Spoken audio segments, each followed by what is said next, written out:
በስመ አብ ወወልድ ወመንፈስ ቅዱስ አሐዱ አምላክ አሜን።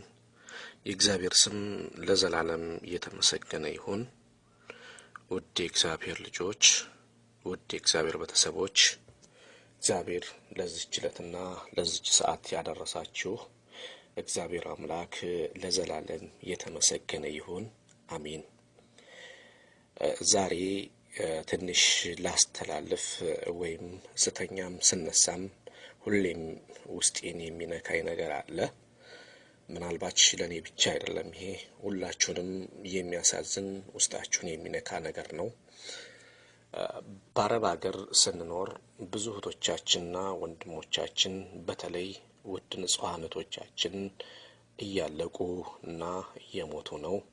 ምናልባት ማናችንም የምንሰማው እንጂ የምናወራው የማንሰማው የማናየው በቤት ውስጥ የሚያልቁ በቤት ውስጥ የሚደፈሩ ብዙዎች ናቸው። ምናልባት ይሄ ብዙም ላያስከፋን ይችላል። ምክንያቱም በማናቀው ዜጋና በማናቀው ሀገር ስለሆነ፣ በራሳችን ዜጋ ደግሞ ብዙ ነገሮችም እየተፈጠሩ ነው።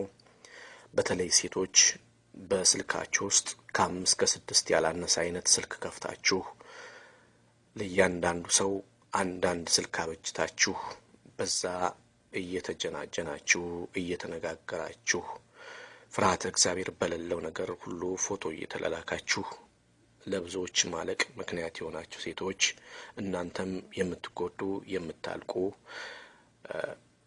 ምናልባት ዞር ብላችሁ ትመለከቱ መልካም ይመስለኛል። ብዙ እህትና ወንድሞቻችን እያለቀሱ ያዩትን እየተናገሩ ማንም ሊሰማ አልቻለም፣ ሊሰማም አልፈለገም። ይሄ ነገር የመጣው ለምን ይመስላችኋል? ድሮ እኮ እነ ሐዋርያው ቅዱስ ጳውሎስ በስልክ አይደለም የእግዚአብሔርን ቃል ሲሰብኩ የነበሩት። ከሀገር ሀገር እየዞሩ እግዚአብሔር ኃያል በላያቸው ላይ አድሮ በአንድ ጊዜ የተናገሩት ነገር ዓለምን ሲያጥለቀልቀው የነበረው እንጂ በስልክና በዚህ አይደለም። ይሁን በእርግጥ ብዙ አማራጮች ሊሆኑ ይችላሉ ስልኮች፣ ግን ከዛ ውስጥ የተጠሉና ምንም ፍርሃተ እግዚአብሔር የሌላቸው ብዙ ስልኮች አሉ። ባጭሩ ፌስቡክ እና እንደ ታንጎ የሚባሉ በፍጹም አስፈላጊ ነገሮች አይደሉም። ማየት የማትፈልጉትን ነገር የምታዩት፣ ማድረግ የማትፈልጉትን ነገር እንድታደርጉ የሚገፋፋችሁ ነገር ያለበት ነው። ግን እኛ የዓለም ፍጻሜ ነውና በዛ ላይ ስላለን ብዙዎቻችን መስማትም ማየትም አንፈልግም ይሄንን። ምክንያቱም በዛ ላይ ያለውን ነገር ማየት እንደዛ መሆን እየፈለግን በየቦታው የምንደውል በየቦታው ብዙ ነገሮችን የምንሆን አለን። ከዚህ ነገር እንጠንቀቅ እባካችሁ ሴቶች። ምንድነው እየፈለጋችሁ ያላችሁት? አልገባኝም። እኔ ፍቅር ነው ወይስ ድጋሚ እግዚአብሔርን ማሳዘን ነው? ለመሰቀል ሁላ ያበቃችሁ ሔዋን ናት። አትብሊ ተብላ የበላችሁን ዕፀ በለስ ዛሬ ታዲያ ጌታን መካስ አለባችሁ እንጂ ዳግም ማሳዘን የለባችሁም። ምክንያቱም በስልክ ፍቅር እኔ አላውቅም፣ ወይም ከብዙ ሰው ፍቅር አላውቅም። ፍቅር አንድ ነው፣ እግዚአብሔር አንድ ነው። ያ ነው እንጂ ከዛ ውጭ ያለው ግን የከለር ቆዳ፣ የቁመት፣ የመልክ ሀብት እየመረጣችሁ የምታደርጉን ነገር ግን ማንም ሰው እየዘራውን ያጭዳልና እያያችሁት ነው። በፊቱ የዘራችሁትን እያጨዳችሁ ነው። መቼም እንክርዳድ የሰራ ስንዴ አይድም፣ ወይም ስንዴ የዘራ እንክርዳድ አይድም። ያ ከሆነ ግን ለምን ስንዴ አትዘሩም? መልካምን ነገር ፍቅርም ከፈለጋችሁ ባጠገባችሁ አለ። አይታችሁ አውቃችሁ ማን ነው ምንድን ነው ብላችሁ። ስለዚህ ያ ካለ ደግሞ በስልክ ያምራል ጸጉሩ፣ ቁመቱ፣ እግሩ ብላችሁ የምትፈልጉት ነገር ግን መጥፊያችሁ ነው። ያለ እግዚአብሔር ፍቃድ ደግሞ ምንም አይሆንም። ምንም ነገር ሊደረግም አይችልም። ምናልባት የጠፋሽበት የሞትሽበት እንጂ በፍቅር ተደስቻለሁ ወይም ጥሩ ነው ብላችሁ አንዳችም ያየሁትም የሰማሁት ነገር የለም። ብዙዎቻችን የምናውቀው ነው። ይልቁንስ ይሄን ተወት አድርጌ ነው ሂድ። ምናልባት በየሀገሩ የተሰደድን በአረብ ሀገር የመጣን እያንዳንዳችን ምክንያት አለን። ቤተሰብ የኛን ፍቅር ጠርቶ አይደለም ወደዚህ የላከን። ቤቱን አስይዞ በሬውን ሸጦ የላከን ሰዎች አለን። ቤተሰቦቻችን ዓመት በዓል ጠብቀው ስጋ እንደሚበሉ ሁላችንም እናውቃለን። ታዲያ ያንን ስጋ ያማረውን ቤተሰቦቻችን ዓመት በዓል ጠብቆ የሚበላውን ስጋ ቤተሰቦቻችን ወይም በሳምንት አንድ ቀን ሽሮው ላይ ዘይት የሚያደርገውን ቤተሰቦቻችን እዚህ በየሰዓቱና በየደቂቃው ቢያንስ በትንሿ ጥሩ የተባሉ ሰዎች በቀን 10 ብር የሚሞሉትን እንኳ ያክል ያንን ለቤተሰብ ብናደርግላቸው እንዴት የተባረከና የተቀደሰ ነገር ነበር። ግን በስልክ ነው የምንጨርሰው። ቤተሰቦቻችን ለዓመት በዓል እንኳ ስጋ ሳይበሉ ሲቀሩ እኛ ግን እዚህ ወንድን የማናቀውን ለመጥራት የማንደግሰው ድግስ የማናዘጋጀው አጀብ የለም። ተመልከቱ እስኪ እህቶቼ፣ ያ እንኳ ተደርጎለት ስለ ቤተሰቦችሽ እንድታስቢ መልካምን ነገር እንድትመለከች እንኳ አይደለም የሚያስብልሽ።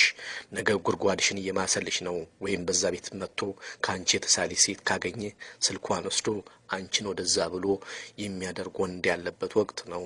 ስለዚህ እባካችሁ ተጠንቀቁ። እስቲ አንድ ነገር ልጠይቃችሁ። ብዙዎቻችሁ ሴቶች ከዚህ ነገር ማምለጥ ስትፈልጉ እኔ እኮ ለሙድ ነው፣ ሙድ ይዤበት ነው፣ ለጊዜው ነው፣ ለመደበር ነው ትላላችሁ። እስኪ አንድ ጥያቄ ልጠይቃችሁ። አንቺ በወለድሽው ልጅ ላይ ወይም ባንቺ አባት ላይ ባንቺ ወንድም ላይ ቢቀልዱበት ቢያሾፉበት ደስ ይልሻል? አይልሽም። ያ ከሆነ ግን የምትቀልጅበት የምታሾፊበት ሙድ የምትይዥበት ወንድ ያም ወንድምሽ ነው።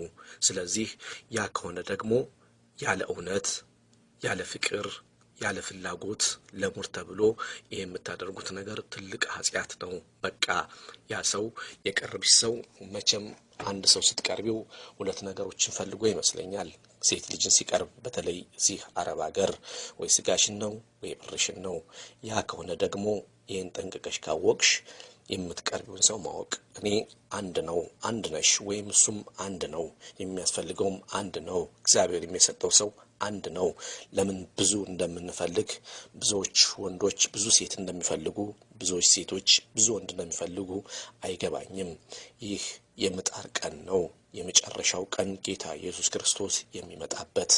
ታዲያ ለምን እኛ የትንቢቱ መፈጸሚያ እንሆናለን? ስለምንስ አንጸልይም? ስለምንስ አናመሰግንም? እኛ ተኝተን እኮ በእውነት ነው የምላችሁ ስንቶቻችሁ ናችሁ እግዚአብሔርን በተኛችሁበት ተመስገን አምላኬ ብላችሁት የምታድሩት? ስንቶቻችሁ ናችሁ ተመስገን ጌታዬ ብላችሁ የምትነሱት? አይደለንም። ይልቁንስ በጆሮና ጆሮአችን ግራና ቀኝ በወክማን አድርገን አዳራችን ሙሉ ከወንድ ጋር ብናወራ ወይም ከሴት ጋር ብናወራ ነፍሳችን በሐሴት የምትሞላው ግን አይደለም። የአዳሩን የሚሞላው ግን በኃጢአት የተሞላ መቅሰፍት ከእግዚአብሔር መንገድ የሚያወጣ ማንነታችን የምንረሳበት ነው። ባካችሁ አንድ ነገር ልንገራችሁ። እስኪ አንድ ሰው ጋር አውሩ፣ ግደለም ዘመድም ጋር አውሩ። ይሄን ነገር እርግፍ አድርጋችሁ ተዉት። ስልክ አብዝታችሁ በየቦታችሁ ፎቶአችሁን እየለጠፋችሁና በየቀኑ ሜካፕ እየተቀባችሁ የምትለቁት ምን ማለት ነው? እግዚአብሔር እኮ ተናግሮታል። አንድ ነገር ልንገራችሁ። እስካወራን ስለ እግዚአብሔር ብዙ እኛ ኃጢአተኞች ነን። አይደለም መንግስቱን ልንወርስ በዚች ምድር ላይ እንኳ በሰላም የምንኖር አይመስለኝም። እንዲህ ብሏል እግዚአብሔር፣ ሴቶች ራሳቸውን ይከናነቡ፣ ወንዶች ግን ክንብንባቸውን ያወርዱ። የራሳቸውን ክንብን ግን የማያወርዱ ከሆነ ጸጉራቸውን ይቆረጡ። ጸጉራቸውን መቆረጥ ከጣሉ ግን ራሳቸውን ይከናነቡ ይላል። እስኪ አለባበሳችሁን ተመልከቱት። ማንንም ወንድ እኮ ለሌላ የሚጋብዝ ነው። ስለምንድን ነው እንዲህ የምታደርጉት? ስለምንድን ነው እንደዚህስ የምትሆኑት? ባካችሁ እግዚአብሔርን ፍሩ። ክርስቲያኖች ልነግራችሁ የሚፈልገው ነገር አትጥፉ። አንድ ጊዜ በስጋ ትሞታችሁ በነፍስም አትሞቱ። ገባችሁ? በስጋ እየሞትን ነው ሊመስለንና ደስ ያለ ነገር ሊመስለን ይችላል። ግን ይህ አይደለም። ለምን እንደዚህ እንደምናደርግ ግን አላውቅም። ሰይጣንን ታገሉት፣ እግዚአብሔርን አመስግኑት። እስኪ ስትበሉ ባርካችሁ ብሉ፣ ማንም ባርኮ አይበላም። እስኪ ስተኙ አመስግናችሁ ተኙ፣ ማንም አመስግኖ አይተኛም። ታዲያ ለምንድን ነው እግዚአብሔርን የምንከሰው? ሲደርስብን ችግር እግዚአብሔር ወይኔ ምን አደረኩ አትወደኝም ወይ ለምንድን ነው የምንለው? ሲወደናል ሁልጊዜ እየፈለገን ነው። እኛ ግን አልፈለግነውም። ሲከተለናል፣ እኛ ግን አንከተለውም፣ እየሸሸነው ነው። ለምን እግዚአብሔር እንደምትከሱ ግን አይገባኝም። ያ መክሰስ ማለት ግን የይሁዳ ነው። ይሁዳ ነው ጌታን ሲከስ የነበረው። ሙታን ሲያነሳ ይከሱታል፣ ድውያን ሲፈውስ ይከሱታል። ስለዚህ እኛ እንደ ይሁዳ እግዚአብሔርን ከሳሶች አንሁን። እስኪኑ ወደሱ ከመጣችሁ አልቀበልም አይልም። አንድ ነገር ግን አለ። ሁላችንም በችግርና በመከራችን ጊዜ ነው እግዚአብሔርን የምናውቀው። እግዚአብሔር እኮ ያኔ ታዲያ እንዴት ሊሰማን ይችላል? የት ነበርን በደስታችን ጊዜ? የት ነበር ኃጢአት ስንሰራ? የት ነበር ስንዘሙት? የት ነበር የሰውን ነገር ስንፈልግ? የት ነበርን ሰውን ስናማ? ስለዚህ እባካችሁ ማንኛችሁም ብትሆኑ ወደ እግዚአብሔር ተመለሱ። ሌላው ነገር ይቅርባችሁ። እግዚአብሔር እኮ ያዘጋጀላችሁ አንድ ሰው ነው፣ ብዙ አይደለም። እሱም ያለው ባጠገብሽ ነው፣ በሩቅ አይደለም።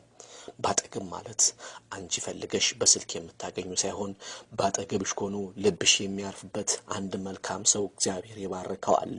ያ ግን አይታየንም። አንድ ነገር አለ። ጸበል የቆዳ መንከሪያ ነው ይባላል። ባጠገብሽ ያለው ፍቅር ግን ላንቺ ፍቅር አይደለም። የሚያዝንልሽ፣ ስትጎጂ የማይፈልግ፣ የሚመክርሽ፣ የሚዘክርሽ፣ ስለ እግዚአብሔር እንድታውቂ የሚያደርግሽ ባጠገብሽ ያለውን አንመለከትም።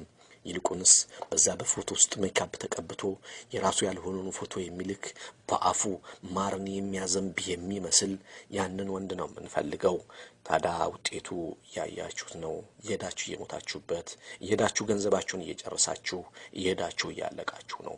ስለዚህ እህቶቼ እግዚአብሔር እርዳን፣ እግዚአብሔር ይመልከተን። እናንተም ሞክሮ እስቲ እግዚአብሔርን። ሌላው ይቅር በሳምንት አንድ ቀን እንኳን መስገኑት ስተኙ ግን ከባድ አይደለም። አዳርሽን 2 ደብተር ገጽ የማይችለውን እንኳን ስታነቢና ስታወሪ የምታድሪው ላንቺ ከባድ አይደለም። አንዲት መስበር የማትሞላ ጸሎት ግን ትልቅ ኃጢአት ናት፣ ከባድም ናት። ያማችኋል ማለትም አትፈልጉም። ለምን እንደሆን ግልጽ ነው። ሰይጣን እየታገላችሁ ነው ከእግዚአብሔር መንገድ በስጋችሁም በነፍሳችሁም እንዳይደላችሁ የሚያደርጋችሁ። ስለዚህ ትጉና ጸልዩ። ጊዜው አሁን ነው። ማንም ነገ እንደሚሞት አያውቅምና ተግቶ ቢጸልይ መልካም ነው። እግዚአብሔርን ለምኑት። እግዚአብሔር ለንስሐ ሞት ያብቃን፣ ሞታችን በአገራችን ያደርገው። ስለዚህ እባካችሁ እህቶቼ ተጠንቀቁ። መልካም ሴቶች ያሉትንም እናንተ መጥፎ ሴቶች የሆናችሁ አታጥፏቸው። ምንም የማታውቀውን ብላቴና በየቦታው ስልክ እየሰጣችሁ እያጀናጀናችሁ እንዲሞቱና የማይፈልጉትን ነገር እንዲያደርጉ አታድርጓቸው። ካልሆነላችሁ ግን ራሳችሁ ብቻችሁን ተጋፈጡት። እነዛን ግን ተዋቸው። ስለ ራሳችሁ ኃጢአት ሳያንስ ምንም የማያውቁትን ብላቴናዎች አታጥፏቸው። ስለዚህ ይሄ ነው። ይችን ለማለት ፈልጌ ነው። ያጠፋሁት ነገር ካለ አላስፈላጊ ነገር ተናግሬ ከሆነ በእግዚአብሔር ስም ይቅርታ አድርጉልኝ። እስኪ እንጸልይ። እስኪ አስቡት። ሁላችንም ከዚህ በኋላ ቢያንስ እሑድ እንኳ እስኪ ጸልዩ። በየትም ቦታ ኑሩ። እግዚአብሔር የትም ቦታ አለ። ነገ ሲሄድ አትበሉ። በአራቱም ማዕዘን እግዚአብሔር አለ። እንደውም ለኛ ለስደተኞች እግዚአብሔር ቅርብ ነው። በደቂቃ ውስጥ ይሰማናል። አንሙት፣ አንለቅ፣ ከነ ኃጢአታችን አንሙት። ከዚህ በኋላ በቂ ነው። እስኪ ብዙ እህቶቻችን ወንድሞቻችን የሚመክሯችሁና የሚናገሩትን ነገር ተግብሩት። የሳቃችሁ አትለፉት፣ ያማረታችሁ አትለፉት። ባካችሁ እግዚአብሔር እርዳን። የእግዚአብሔር ስም